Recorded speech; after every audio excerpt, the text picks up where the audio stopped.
샬롬, 말씀 읽어주는 전도사 강전사입니다. 2020년 6월 23일 화요일 강전사와 함께하는 5분 묵상 시작하도록 하겠습니다.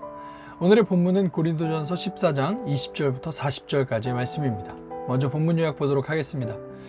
오늘 본문은 교회 모임에서 은사를 어떻게 사용할지에 대해 가르칩니다. 내용은 세 부분으로 구분되는데요. 먼저 20절부터 25절, 믿지 않는 자와 관련해 방언과 예언을 대조합니다. 26절부터 35절까지는 교회 예배 상황에 대한 실제적 지침을 제공합니다. 36절부터 40절까지는 은사에 대한 설명의 결론입니다. 자신의 은사 때문에 교만해지지 말고 모든 것을 사랑으로 질서 있게 행하라고 권합니다. 배경 이해를 보도록 하겠습니다. 고린도 교회는 성령의 은사가 풍부한 교회인 듯합니다. 하지만 은사 자체가 사람 개인과 공동체를 바꾸지는 않습니다. 은사는 있어도 되고 없어도 되는 선물일 뿐입니다. 더 중요한 것은 그것을 어떻게 사용해서 어떤 결과를 맺느냐인 것입니다. 개인적으로는 성령으로 인한 인격적 열매가 더 중요하고, 공동체와 세상에 대해서는 서로를 세우고 하나님의 일하심을 드러내는 통로가 되는 것이 참 중요합니다. 이런 배경 이해를 가지고 오늘 본문으로 들어가도록 하겠습니다. 먼저 20절부터 25절까지의 말씀은 구도자, 곧 불신자와 관련한 방언과 예언의 대조입니다. 말씀 읽겠습니다. 형제자매 여러분, 생각하는 데에는 아이가 되지 마십시오. 악에는 아이가 되고 생각하는 데는 어른이 되십시오. 율법에 이렇게 기록되어 있습니다. 주님께서 말씀하시기를 내가 방언을 하는 사람의 혀와 딴 나라 사람의 입술로 이 백성에게 말할지라도 그들은 나의 말을 듣지 않을 것이다 하셨습니다.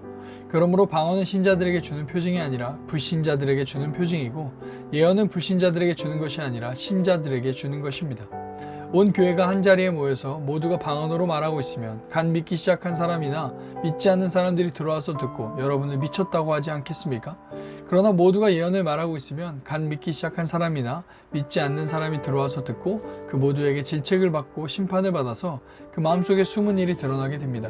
그래서 그는 엎드려서 하나님께 경배하면서 참으로 하나님께서 여러분 가운데 계십니다 하고 환히 말할 것입니다.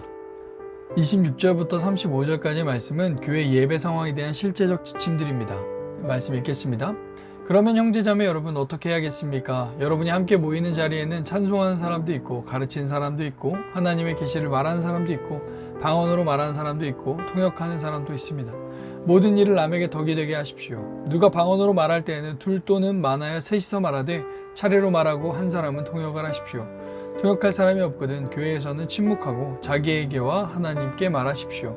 예언하는 사람은 둘이나 셋이서 말하고 다른 이들은 그것을 분별하십시오. 그러나 앉아있는 다른 사람에게 계시가 내리거든 먼저 말하던 사람은 잠잠하십시오. 여러분은 모두 한 사람씩 예언을 할 수 있습니다. 그래야 모두가 배우고 권면을 받게 됩니다. 예언하는 사람의 영은 예언하는 사람에게 통제를 받습니다. 하나님은 무질서의 하나님이 아니라 평화의 하나님이십니다. 성도들은 모든 교회에서 그렇게 하는 것과 같이 여자들은 교회에서는 잠자코 있어야 합니다. 여자에게는 말하는 것이 허락되어 있지 않습니다. 율법에서도 말한 대로 여자들은 복종해야 합니다. 배우고 싶은 것이 있으면 집에서 자기 남편에게 물으십시오. 여자가 교회에서 말하는 것은 자기에게 부끄러운 일입니다. 하나님의 말씀이 여러분에게 났습니까? 또 여러분에게만 내렸습니까? 누구든지 자기를 예언자이거나 성령을 은사로 받은 사람이라 생각하거든 내가 여러분에게 써보내는 이 글의 주님이 명령이라는 것을 알아야 합니다.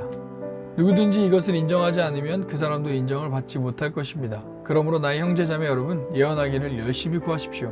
그리고 방언으로 말하는 것을 막지 마십시오. 모든 일을 적절하게 하고 질서 있게 해야 합니다.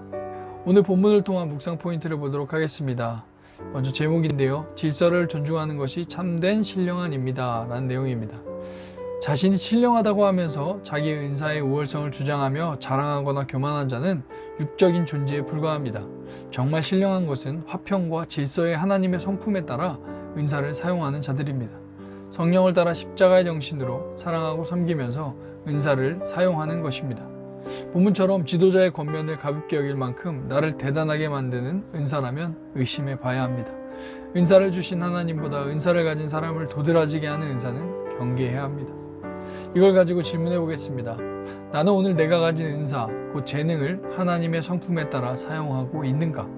나는 하나님이 주신 은사와 재능을 어떻게 사용하고 있는가?